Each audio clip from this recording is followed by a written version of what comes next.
जिस भी फील्ड में जाने के लिए आप लोग तैयारी कर रहे होंगे, तो सबसे बड़ी बात यह है कि जब आप तैयारी कर रहे हो तो दो चीजें आपके लिए सबसे महत्वपूर्ण होती है। पहला तो ये कि आपका गुरु, आपका टीचर, जैसे सूरज सर है ना। तो एक तो आपका गुरु आपने डिसाइड किया, ठीक है, और दूसरा आपका दृढ़ निश्चय, है ना। जब आपने सोच लिया कि हमें क्या करना है आगे, तो एक तो आपको गुरु अच्छा मिला आपको, ठीक है, और दूसरा आपका दृढ़ निश्चय। बस ये दो चीजें आपके लिए जहां आप जाना चाहते हो वहां पहुंचा देगी, है ना। क्योंकि आपके बिल्कुल सर, ट्रू है सर ये। तो एक तो क्या होता है कि गुरु जो होता है ना, हमें सही एक तो डायरेक्शन देता है आपको कि किस दिशा में आपको जाना है। दूसरा ये कि आप जो कर रहे हो ना उसमें कहाँ कमियां हैं, वो कमियां जो बताने वाला है ना वो गुरु है। वो कमियां आपको बताएगा, वो आप कमियां पूरी करोगे। फिर आप तैयारी कर रहे हो, एक आपको गाइडलाइन मिल जाएगी कि हमें कहाँ, किस फील्ड में हमें ज्यादा मेहनत करनी है, कहाँ हम बहुत अच्छे हैं, कहाँ कमजोर है। तो ये सारी चीजें जो है ना, वो राइट आपको एक टीचर ही बता सकता है ना। और फिर आपने जब डिसाइड कर लिया, एक एम आपका डिसाइड हो गया कि हमें अपना एक निर्धारित कर लिया आपने अपना लक्ष्य, तो उसके लिए आप अपनी मेहनत कर रहे हो। तो उस लक्ष्य को पहले आपको डिसाइड करना है, फिर आप अपनी मेहनत करोगे तो 100% सक्सेस मिलेगी। कोई नहीं रोक सकता उसके लिए है ना। और एग्जाम का सबसे बड़ी चीज मैं आपको बता दूं, आप लोग जब भी किसी भी उसमें अप्लाई करते हो, तो आप लोग जनरली, मैंने देखा, मेरी भी यही आदत थी पहले कि हम पोस्ट देखते थे कि कितनी पोस्ट है ना। हाँ आप भी बिल्कुल। यही देखते हो हमेशा, वैकेंसी आई और पोस्ट कितनी है, और यार इतनी कम पोस्ट है, कैसे होगा सिलेक्शन, क्यों नहीं होगा। ये बताओ ना, आप कितनी पोस्ट पे फाइट करते हो? एक ही ना, और लेना एक ही पोस्ट है आपको। तो आपको वो 1000 या 2000 या 5000 से क्या मतलब है? कुछ मतलब नहीं। वो एक पोस्ट आपको लेनी है, तो बस आपको उसी के लिए मेहनत करनी है। मतलब आपको ये हमेशा ध्यान में रखना है कि सबसे फर्स्ट नंबर पे मैं ही हूँ, पहला मैं ही हूँ, है ना। यही सोच के आपको अपनी एग्जाम की तैयारी करनी है, और यही सोच के आपको आपको इंटरव्यू में जाना है ना, कि वो पोस्ट मेरी ही है, बस इतना आपको सोचना है। तो 100% आपको सक्सेस मिलेगी। हमारे एक फ्रेंड है सौरभ जी, उन्होंने इंदौर में एक पोस्ट थी, प्रवक्ता की थी, वो हिंदी की, जबकि वो हिंदी से साइड से नहीं थे, अच्छा। ठीक है, लेकिन फिर भी उन्होंने उस पोस्ट के लिए तैयारी की और एग्जाम दिया, और ऑल ओवर एमपी में वो एक ही पोस्ट थी, है ना। और वो यही सागर के ही है वो पास में अपने खुरई है सर, वहां जी के जी। वो। अच्छा। तो एक ही पोस्ट थी। तो उस समय जब अप्लाई किया तो हम लोग मिले, तो बोले यार एक ही पोस्ट है। मैंने कहा, बस आप ही के लिए है वो। तो बोलते यार आप ऐसे करो, ऐसे मतलब कि बहुत इजी वे में हो जाएगा। हमने कहा हाँ बिल्कुल इजी वे में होगा, क्योंकि वो आप ही के लिए बनी वो पोस्ट। और फाइनली जब उनका सिलेक्शन हुआ जब हम लोग मिले, तभी वो इंदौर पोस्टेड है। तो बोलते यार आप इतना कॉन्फिडेंसली बोल रहे थे हो कि गया। हो जाएगा। बिल्कुल। तो बस तैयारी आप लोग करो अच्छे से, और सर जो भी आपको गाइडेंस देते हैं ना उसको आप बिल्कुल अच्छे तरीके से फॉलो करो। और डाउट्स तो आपके वैसे भी सर क्लियर कर ही देते हैं, और कुछ डाउट्स ऐसे रहते हैं जो आप ग्रुप में आप डिस्कस करोगे ना तो आपके क्लियर होंगे, है ना। हम लोग भोपाल में थे, तो जवाहर चौक में स्टेशनरी की शॉप्स हैं, तो वहां हम लोग जाते थे, तो क्या होता था कि सामने ऐसे रखी रहती थी बुक्स, नीचे स्टॉल ऊपर है, नीचे साइड में ऐसे जमा देते थे वो बुक्स। तो उसमें से उठा लिया, एक बुक पढ़ लिया, उसमें देख लिया मैटर क्या है अपने उसका, वो बुक अपन ने ले ली। अब बाजू में खड़े हुए बोले चलो यार चाय पी लेते हैं। चाय पिए तो वहां डिस्कस शुरू हो जाता था, है ना, किसी भी टॉपिक को लेके। तो पता चला 15 मिनट हमने वहीं चाय पीने में लगा दिए, लेकिन वो 15 मिनट में जो चीजें डिस्कस की वो इतनी क्लियर हो जाती थी कि वो जब आप एग्जाम हॉल में बैठते हो ना, तो वो चीजें आपको वहां याद आती है कि यार मैंने वहां डिस्कस किया था, ये ऐसा ऐसा था, है ना। तो ये है, आपस में भी आप लोग डिस्कस किया करो, है ना, बात करते रहा करो एक दूसरे से, और ग्रुप में स्टडी करो, वो बहुत अच्छा है ना। इंडिविजुअली तो आप पढ़ रहे हो तो अच्छी बात है, लेकिन ग्रुप में भी आप लोग डिस्कस किया करो आपस में, है ना। और बाकी तो आप लोग कर ही रहे हो तैयारी, हो सर आपको गाइड सर कर ही रहे हैं। सर के बारे में बता दूं, सर तो पुलिस में सेवा दे ही रहे हैं, और साथ ही साथ सर की फैमिली में जो भी है ना वो भी सभी लोग देश की सेवा कर रहे हैं ना सर। हाँ। थोड़ा सा आप बताइए दीदियों के बारे में। मेरी बड़ी सिस्टर है, वो असिस्टेंट कमांडेंट है, अभी विशाखापट्टनम में पोस्टेड है। और उनसे जो छोटी सिस्टर है वो इंस्पेक्टर है, यहाँ पुलिस ट्रेनिंग कॉलेज में है वो। JNPA में, और उनसे जो छोटी सिस्टर हैं वो फॉरेस्ट डिपार्टमेंट में है, और सबसे छोटी सिस्टर जो है वो रेलवे में जॉब कर रही है। तो वो शुरू से यही रहा कि हम लोगों को पापा ने जो है ना एजुकेशन की तरफ सबसे ज्यादा फोकस किया, और उन्होंने मतलब हमारे खातिर जो है ना कई प्रमोशंस छोड़ दिए, क्योंकि प्रमोशन होगा तो ट्रांसफर होगा, तो फिर हम लोग डिस्टर्ब होंगे कि वहाँ एजुकेशन फिर नए सिरे से कुछ करना, तो इस वजह से तो वो सबका ये रहा कि विशेष ध्यान उसी पे रहा कि इनका एजुकेशन कंप्लीट हो जाए और ये लोग तैयारी कर लें। तो वो हुआ ये कि एक सिलेक्शन जैसे सबसे पहले CPO से सिस्टर का हुआ, तो वही गाइडलाइन हम लोगों को मिलती गई। सब लोग तैयारी करते रहे और बस निकलता गया एग्जाम। तो कहीं ना कहीं सर ये होता है कि मतलब एक अगर कोई बन जाता है उस फैमिली में, है ना, तो उसके बाद जो पीढ़ियां होती हैं या जो फैमिली बिल्कुल का बिल्कुल। एनवायरनमेंट होता है वो उस तरीके का हो जाता है ना। बिल्कुल। जैसे यहाँ पे कई सारे लोगों के, कितने लोगों के पेरेंट्स है जॉब में, ठीक है ना, तो और कितने लोगों के पेरेंट्स ऐसे हैं जो जॉब में नहीं है। अब होता क्या है कि जैसे अब आपको डिसाइड करना है ना कि आप अगर एक अच्छा रुतबा चाहते हैं, पैसा भी चाहते हैं, इज्जत भी चाहते हैं और एक सिक्योरिटी के साथ जॉब भी चाहते हैं, और आने वाली पीढ़ियों के लिए आप एग्जाम्पल बनना चाहते हैं। जैसे सर ने बताया कि पेरेंट्स, तो सारी फैमिली के मेंबर जो है आज वो जॉब कर रहे हैं, क्यों? क्योंकि वो कहीं ना कहीं मोटिवेट करते थे। और जब भाई या बहन सर है ना, जब बड़े जॉब में लग हाँ जाते हैं बिल्कुल तो हमें बिल्कुल। भी लगता है कि दीदी की तरह हमको ही बनना हाँ। है कि नहीं सर? वो एक तो हो जाता ना कि अब इनका सिलेक्शन हुआ है यार, ये इतने अच्छे पोस्ट पे हैं या जी इतने अच्छे रैंक पे हैं, इनको ये सारी फैसिलिटीज मिल रही हैं, है ना, और हम भी पढ़ाई करें तो क्यों ना हम भी उस जगह पे पहुंचे। तो वो होता है एक मोटिवेशनल आपके लिए मिलता है, आपके बड़ों से ही मिलता है ना। और आप लोग भी जब देखते होगे ना किसी को भी, जो भी आपका एक आइडियल होगा कि यार इसके जैसा मुझे बनना है ना, तो हर कोई वही कोशिश करता है कि यार काश इसके जैसा मैं भी बनूं, है ना। तो वो चीज आपको वाकई में बहुत आगे ले जाती है जब आप डिसाइड कर लेते हो आपका एक आइडियल कि यार इसके जैसा ही मुझे बनना है, और आप उसके लिए फिर कोशिश करते हो, है ना। तो वो कोशिश आपकी हमेशा पूरी होती है ना। और आप देख पा रहे होगे सर का कितना सरल स्वभाव है ना, और ऐसा ही सारे मेंबर्स का है। दीदी से भी आ चुकी है ना, तो आप लोग शायद बहुत सारे पहले बच्चे जो बच्चे थे मिल चुके थे, आप लोग अभी नए हो तो शायद नहीं मिले हो। मैं किसी दिन उन लोगों को भी इनवाइट करूंगा आप लोगों को मोटिवेट करने के लिए। जैसे सर क्या टाइम नहीं रहता, कल आने वाले थे लेकिन वही है ना, अब हाँ, हमारी वो सेवा भी कल करनी है वही सब लोगों एक्सप्लोसिव के कारण हम को। लोग सुबह से ही चले गए थे, तो शाम हो गई थी पूरी शाम वहां, हो गई थी। तो नहीं मिल पाया टाइम पे। और सर बहुत अच्छे राइटर भी है, कवि भी है कह सकते हो। तो मैं भी चाहूंगा सर कुछ आप दो लाइन सुना दे बच्चों को। हाँ बिल्कुल। आप लोगों के लिए मेरे एक फ्रेंड हैं आदित्य, उन्होंने लिखा है, और वो मुझे आज लग रहा है कि शायद आप लोगों के लिए ही वो लिखा गया था। तो पढ़ता हूँ, जो जो आपके काम की चीज हो उसको अपने पास रख लेना, ठीक है। सुनाता हूँ, बहुत अच्छा है, सुनिएगा कि घड़ी से लाख महंगा तो घड़ी का वक्त होता है, घड़ी से घड़ी लाख, से लाख महंगा तो घड़ी घड़ी का, का वक्त होता है, जो इसकी कद्र करता है उसी का वक्त होता है। अरे वाह, घड़ी से लाख महंगा तो घड़ी से लाख महंगा तो घड़ी का वक्त होता है, जो इसकी कद्र करता है उसी का वक्त होता है। और उदासी लुफ्त लेने को चली आती है महलों से, उदासी लुफ्त लेने को चली आती है महलों से, हमारी झोपड़ी में जब खुशी का वक्त होता है, हमारी झोपड़ी में जब जब खुशी का वक्त होता है। और सितम ये है कि हम जैसे लोगों की कलाई में, सितम ये है कि हम जैसे लोगों की कलाई में घड़ी होती किसी की है, किसी का वक्त होता है। जैसे अभी अभी ये टाइम मैं आपको दे रहा हूँ, लेकिन ये टाइम अभी मेरा नहीं है, हाँ, है ना। ये घड़ी किसकी है? डिपार्टमेंट की है, सही बात, उसके टाइम के अकॉर्डिंग में चल रहा हूँ, है ना, कि यहाँ मैं आपको टाइम दूं और उसके बाद जस्ट अपनी ड्यूटी पे ड्यूटी पहुंचूंगा। पे। तो यही होता है कि सितम ये है कि हम जैसे लोगों की कलाई में घड़ी होती किसी की है, किसी का वक्त होता है। और जकड़ लेती है पैरों को हमारे गांव की मिट्टी, जकड़ लेती है पैरों को हमारे गांव की मिट्टी, दोबारा वापसी को जब शहर का वक्त होता है, दोबारा वापसी को जब शहर का वक्त होता है।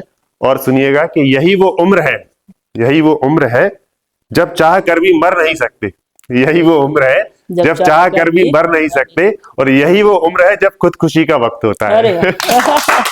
है ना। तो यही वो एज है जिस एज में मतलब आप लोग अभी चल रहे हो ना, यहाँ आप तैयारी करो और मेहनत करो और एक जाके अपना मुकाम बना लो, है ना। फिर आप कुछ भी करो दुनिया में, जो भी करोगे सब अच्छा लगेगा, सब आपको सुनेंगे, सब आपकी बात भी सुनेंगे, और आपकी फ्रेंड सर्कल भी ऑटोमेटिकली बढ़ जाएगा, है ना। आपने शायद सुना हो सफीन हसन सबसे यंगेस्ट IPS सिलेक्ट हुए थे, बिल्कुल, तो उन्होंने अपने इंटरव्यू में कहा था कि मेरे दोस्त मुझसे कहते थे कि यार आप ना किसी के फंक्शन में जाते हो, ना किसी की बर्थडे पार्टी में जाते हो, ना किसी से मिलते हो, तो ऐसा कैसे चलेगा यार, तुम्हारे यहाँ आपके कुछ में फंक्शन कोई नहीं होगा या आएगा। कुछ होगा तो हम लोग भी नहीं आएंगे। तो बोले, मैंने कहा ठीक है मत आना, ठीक है। लेकिन अब बोले आज मैं आईपीएस बन गया हूँ, हाँ। ठीक है, अब मैं नहीं भी बुलाऊंगा ना तब भी आएंगे, क्यों? बिल्कुल है सर, ना? बिल्कुल। तो ये होता है। तो यही वो उम्र है जब चाह कर भी मर नहीं सकते, यही वो उम्र है जब खुदकुशी का वक्त होता है, और उन्हें कहना कि रातों में हमें भी नींद आती है, उन्हें कहना कि रातों में हमें भी नींद आती है, उन्हें कहना हमारी नौकरी का वक्त होता वाह, है। वाह, वाह। और एक और है, ये भी आप सुन लीजिए। जी जी सर, बिल्कुल। ये बहुत अच्छा है आपके लिए, सुनिएगा कि जितने गूंगे हैं वो बहरों को सुनाई देंगे, जितने गूंगे हैं वो बहरों को सुनाई देंगे, और दिन ढलेगा तो कई चांद दिखाई देंगे। इतने गूंगे हैं कि बहरों को सुनाई देंगे, और दिन ढलेगा तो कई चांद दिखाई देंगे, और गर्मियों के हमें एहसान चुकाने होंगे, गर्मियों के हमें एहसान चुकाने होंगे, अब की सर्दी में दरख्तों को रजाई देंगे। अब की सर्दी में दरख्तों को रजाई देंगे, और जिसने पाला है हमें खून पसीना देकर, जिसने पाला है हमें खून पसीना देकर, उनके हाथों में ही हम अपनी पहली कमाई देंगे। आहा, क्या बात है, शानदार। उनके हाथों में ही हम बहुत अपनी पहली कमाई देंगे, और मेरी गजलों में मेरा जिक्र, तेरी गजलों में मेरा जिक्र हमेशा आएगा, तेरी महफिल में मेरे गीत सुनाई देंगे। और सबसे अंतिम है वो सुनिएगा, बहुत आपके लिए सबसे अच्छा है ये, इसको जरूर सुनिएगा कि मेरी मेहनत का यहाँ जो उड़ाते हैं मजाक। कई बार लगता है ना कि आप लोग मेहनत कर रहे हो, मजाक। हम कहीं अप्लाई करते हैं, नहीं होता सिलेक्शन, जरूरी नहीं है वो पोस्ट हो सकता है हमारे लिए नहीं बनी है, उससे अच्छा हमारे लिए कुछ है ना। तो जब भी हम मेहनत करते हैं तो कई लोग उसमें कहते हैं, अरे तुम तो इतने दिन से कोचिंग पढ़ रहे हो यार, इतने दिन से वहां तैयारी कर रहे हो, कर क्या रहे हो, इनका सिलेक्शन हो गया, इनका हो गया, इनका हो गया, ठीक है, अच्छी बात है। हमारे एक एडीपीओ सर थे, यहाँ क्लास लेते थे, अमित निगम सर, जी। तो वो पढ़ाते थे, तो एडीपीओ में कई बच्चे सिलेक्ट हुए, और खुद सर ने एडीपीओ एग्जाम दिया तो सिलेक्ट नहीं हुआ। तो बच्चे कहते सर ये कैसे, हाँ, मतलब आप मुझे पढ़ा रहे हो, हम लोग इतने स्टूडेंट तैयारी कर रहे हैं और हमारा सिलेक्शन हो गया, बिल्कुल सर। और आप एडीपीओ का एग्जाम क्रैक नहीं कर पाए। तो उन्होंने कहा हाँ ठीक है, हो जाता है, ऐसा होता है। तो उन्होंने कई बार दिया है, एक बार नहीं कई बार दिया, और कई बार उसी बैच में उनके स्टूडेंट्स क्वालिफाई कर गए। फिर लास्ट में जाके सिविल जज का एग्जाम हुआ, तो उसमें उन्होंने टॉप किया, अरे वाह। ठीक है। तो बच्चे बोले सर ये क्या था, बोले बेटा ये था कि हम एडीपीओ का एग्जाम इसलिए नहीं देते कि मुझे एडीपीओ बनना है, वो केवल इसलिए देते थे कि हमारी तैयारी में एक रिदम बनी रहे, है ना, कुछ छूटे ना पोर्शन आपको क्या पढ़ाना है, हाँ, अपडेट होने के तो लिए। बोले वो तैयारी थी इसलिए हम चल रहे थे आप लोगों के साथ में। बोले एडीपीओ तो मुझे लेना था, तब मैं फर्स्ट अटेम्प्ट में ही ले लेता, है ना, लेकिन मुझे लेना क्या था, सिविल जज, सिविल। इसलिए मैं वो पोस्ट नहीं लिया, बहुत और बढ़िया। आज वो सिविल जज है, अभी जबलपुर पोस्टेड है वो। अरे वाह। तो फिर ये है कि सुनिएगा कि मेरी मेहनत का यहाँ जो उड़ाते हैं मजाक, मेरी मेहनत का यहाँ जो उड़ाते हैं मजाक, कल तरक्की पे यही लोग बधाई देंगे। अरे वाह। बोलते ना पड़ोसियों के यहाँ पे 2 किलो मिठाई हाँ एक्स्ट्रा भिजवानी है सिलेक्शन होने के बाद, है ना। तो बहुत अच्छा, शानदार। और वो एक सर वर्दी वाली है ना, वो भी। हाँ, वो मैंने लिखा था, सुनिएगा कि मेरे लहजे में यूं ही वे बाकी रहे, मेरे लहजे में यूं ही वे बाकी रहे, बात कहने को कुछ और ना बाकी रहे, मेरे लहजे में यूं ही वे बाकी रहे, बात कहने को कुछ और ना बाकी रहे, और अमन चैन रखूंगा मैं बरकरार यहाँ, अमन चैन रखूंगा मैं बरकरार यहाँ, कि जब तक मेरे तन पर खाकी रहे, कि जब तक मेरे तन पर खाकी सर एक और क्वेश्चन है मेरा, कभी कभी बताइए। ऐसा होता है ना, इस हाँ। एज कम है तो मोटिवेट रहने की जगह हम कभी कभी डिमोटिवेट हो जाते हैं, नहीं, लगता है कि आज मेरा एग्जाम नहीं हुआ, या किसी किसी बच्चे का रिजल्ट आधे मार्क्स से 1 मार्क से रह जाता है, मेरा क्या होगा, मैं इस चीज के लिए बना हूं कि नहीं, ऐसा लगता है कि अब छोड़ दे पढ़ाई। ऐसे कई बच्चे हैं जिनके साथ हो रहा है, नहीं होता है तो उसके ये, लिए आप क्या कहना चाहेंगे, आपने भी। होता है ये, क्या होता है ना कि जब आप तैयारी कर रहे हो ना, तो ये चीज आपके दिमाग में हमेशा रहती है ना। तो सबसे बड़ी बात ये है कि डर जो है ना, वो डर आप अपने दिमाग से बिल्कुल निकाल दीजिए, है ना। ये जरूरी नहीं है कि हर चीज आपको पहले अवसर में ही मिल जाए, और ये हर किसी के साथ नहीं होता। आपने जितने भी अभी तक सक्सेस लोग देखे होंगे, मतलब मैंने देखे हैं, आप लोग ने भी देखे होंगे, तो जो सक्सेस हुए तो ऐसा नहीं कि वो फर्स्ट बार में ही उनको सक्सेस मिल गई, उसके पीछे की मेहनत। होता क्या है कि आज मैं यहाँ खड़ा हूँ आपके सामने, है ना, तो आपको लग रहा होगा कि यार ये तो बढ़िया, ठीक है, इजी वे में इनको मिल गया ना, तो आगे ये बस यहाँ मुझे जो है ना लेक्चर दे रहे हैं, सुना रहे हैं, है ना? तो ऐसा नहीं होता है। होता ये है कि उसके पीछे की मेहनत कोई नहीं देखता, लोग देखते हैं केवल सक्सेस, हाँ, है ना? बिल्कुल तो उसके पीछे कितनी मेहनत की है, क्या क्या आपने वहां पे संघर्ष किया है ना, वो कोई नहीं देखता, वो देखते हैं लोग आपकी केवल सक्सेस, है ना? तो ये आप डर बिल्कुल अपने दिमाग से निकाल दीजिए। और दुनिया में ऐसी कोई चीज नहीं है जब आप मेहनत करोगे और वो आप नहीं हासिल कर सको, है ना? सबसे बड़ा है आपकी मेहनत, तो उससे पीछे नहीं हटना। बाकी तो सब जो है ना ईश्वर के हाथ में है और आपके भाग्य में जो है, तो वो मिलेगा, 100% मिलेगा, है ना? तो बस वो डर दिमाग से निकाल के तैयारी करो, जी, ठीक बिल्कुल। है? और ये जरूरी नहीं है कि यार आप इतने लोग हो, आपने एग्जाम दिया, जरूरी नहीं है कि सारे एक बार में सारे सारे एक ही एग्जाम में सिलेक्ट हो जाओ, है ना? ये तो पॉसिबल नहीं है ना? किसी का अलग क्राइटेरिया है, किसी का अलग है, किसी ने अलग कोई पोस्ट आपने सिलेक्ट करके रखी होगी। तो अब ये जरूरी नहीं, आप पता चला आप सब इंस्पेक्टर की तैयारी कर रहे हो और ये पीएससी की तैयारी कर रहे थे, तो इन्होंने डीएसपी की पोस्ट ले ली पीएससी क्वालिफाई करके। अब आप कह रहे यार ये डीएसपी बन गया, यार मैं यही लगा मैं हूं। रह गया। तो आपने डिसाइड किया था ना यार सब इंस्पेक्टर बनना है, तो आप अपना फोकस करो ना कि मुझे सब इंस्पेक्टर ही बनना है। यार वो सिलेक्ट हो गया डीएसपी, वो कर रहा है तैयारी, हो गया, जी, होने दो उसको, वो उसकी पोस्ट थी, हमारी जो है वो हम ले लेंगे, है ना? और ये भी आप बिल्कुल निश्चिंत होके आप ये बिल्कुल दिमाग में सेट कर लीजिए कि आपके लिए वो पोस्ट पहले से बना के रखी गई है, तैयार है वो, बस वो दूरी जो है ना वो आपको तय करनी है, ठीक है? और वो दूरी जितने जल्दी आप तय कर लोगे, वो जाके आप अपनी पोस्ट ले लोगे, है ना? तो बिल्कुल निश्चिंत होकर पढ़ाई करो, बस मेहनत करो, और सर आपके लिए गाइडेंस दे ही रहे हैं। और सबसे अच्छा ये है कि इतना बढ़िया तरीका है सर का, हम लोगों ने तो खुद देखा है, सामने क्लासेस भी अटेंड किए हैं, तो सारे डाउट्स बिल्कुल क्लियर होते हैं। और वो कब समझ में आता है, जब आप एग्जामिनेशन हॉल में बैठते हो, जब क्वेश्चन सामने आता है ना, तो जैसे ही आप क्वेश्चन पढ़ते हो तो तुरंत क्लिक होता है आंसर ये है, ऑप्शन बाद में पढ़ते हैं हमारे साथ यही हुआ है कि सर ऑप्शन मैंने बाद में पढ़े, जी, जी। पहले आंसर आ गया क्वेश्चन पढ़ने के बाद, अच्छा। ऑप्शन बाद में देखे, तो ये होता है ना?